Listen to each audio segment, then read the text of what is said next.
29 तारखेला मालेगाव तालुका पोलीस स्टेशनच्या हद्दीमध्ये मुंबई आग्रा महामार्गावर A1 सागर या हॉटेलच्या समोर 2 संशयित व्यक्ती या आमच्या पेट्रोलिंग पार्टीला आढळल्या।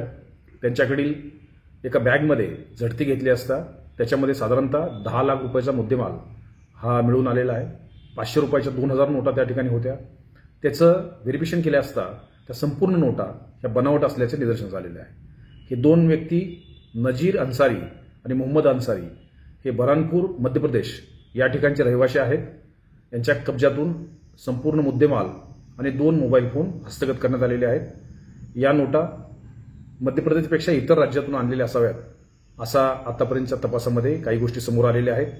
त्यांनी हा मुद्देमाल याच मालेगावच्या ठिकाणी किंवा नाशिक जिल्ह्यामधील एका व्यक्तीला देण्यासाठी त्यांनी या ठिकाणी आणला होता अशी माहिती समोर येत आहे। याबाबत मालेगाव तालुका पोलीस स्टेशनला गुन्हा दाखल करण्यात आलेला आहे। पोलीस स्टेशनचे प्रभारी अधिकारी प्रीतम चौधरी याबाबतचा अधिक तपास करत आहेत।